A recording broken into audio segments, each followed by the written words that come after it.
खुशरू आपका स्वागत करती हूँ हैजी न्यूज में। आप लोगों को पता है कि दिवाली आ चुकी है। सबसे पहले आप लोगों को हैप्पी दिवाली।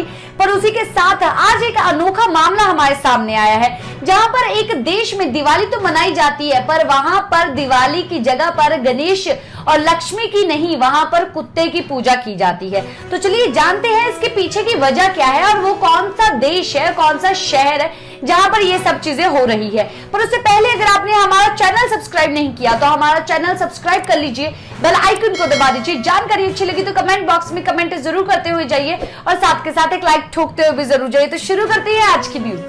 दिवाली बहुत ही बड़ा त्योहार है। दिवाली पे लोग नए कपड़े पहनते हैं, अपने बच्चों को नए कपड़े पहनाते हैं, अपने घर की सफाई करते हैं, अपने घर को सजाते हैं, अपने आप को सजाते हैं, मिठाइयां लेके आते हैं और गणेश और लक्ष्मी जी की पूजा करते हैं। और आप लोग को पता ही है कि जो भगवान राम है वो वनवास काट के आए थे और उसके बाद से ये हर जगह पर दिवाली के लिए बहुत ही ज्यादा जगमगा जाता है। पूरा शहर, पूरा देश जगमगाता है और दिए लगाए जाते हैं और पूजा पाठ किया जाता है। और लोगों की मान्यता है कि जब लक्ष्मी माता की जब पूजा करते हैं तब लक्ष्मी माता रात को उनके घर पे वास करती है। और जिसका जो भी अगर इंसान अच्छे से पूजा पाठ करता है, उस दिन पे सब चीजें सही से करता है, तब महालक्ष्मी का उनके सर के ऊपर हाथ होता है। पर उसी जगह पर हमारे सामने एक ऐसा देश आया है, ऐसा एक शहर आया है जिसको सुन के आप काफी ज्यादा हैरान हो जाएंगे। एक्चुअली वहां पर भी दिवाली मनाई जाती है और एक्चुअली देश में हर राज्य में दिवाली मनाई जाती है, उत्सव मनाया जाता है। बहुत ही अच्छी चीज है ये कि हर जगह पर, हर देश के कोने कोने में हमारी दिवाली मनाई जाती है।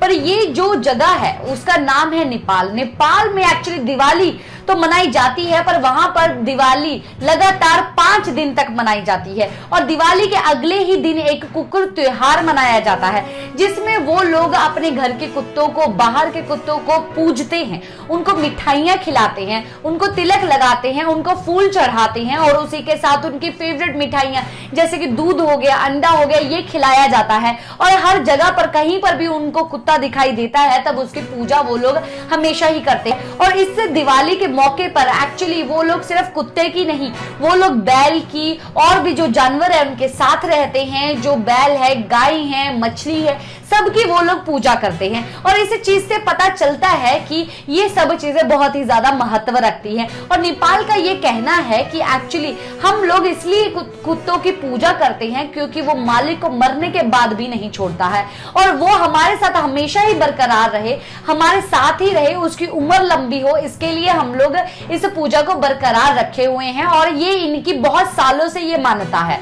तो गाइस, ये चीज से पता चल जाता है कि एक्चुअली हमारी जिंदगी में हर एक चीज कितने ज्यादा महत्व रखती है। तो चलिए इस दिवाली पे हम लोग भी इन जानवरों को बहुत ही ज्यादा प्यार करते हैं और बहुत ही ज्यादा इनको मिठाई भी खिलाते हैं और हमारे घर के ये सदस्य होते हैं और इनके साथ भी पूजा में इनको भी बिठाते हैं, क्योंकि अगर ये भी हमारे साथ अगर नहीं रहेंगे तो हम भी उदास हो जाएंगे। अगर हम इनको इंपॉर्टेंस देंगे तो मरने के बाद सच में ये लोग हमें भी नहीं छोड़ते हैं और उसके बाद भी हमारी रक्षा करते हैं। अगर आज की जानकारी आपको काफी ज्यादा अच्छी लगी है और इस बार आप भी पूजा में अपने घर के कुत्ते को साथ में बिठाने वाले हैं तो कमेंट बॉक्स में जरूर बताइए और साथ के साथ एक लाइक ठोकते हुए जरूर जाइए। और अगर अभी तक आपने चैनल को सब्सक्राइब नहीं किया तो चैनल को सब्सक्राइब कर लीजिए, बेल आइकन को दबा दीजिए कि दुनिया भर की खबर मैं जल्द से जल्द आप तक लेके आ पाऊँ। अगर ये खबर आपको पसंद आई हो तो आप वीडियो को लाइक करें, चैनल को सब्सक्राइब करना ना भूलें। Thanks for watching HJ news.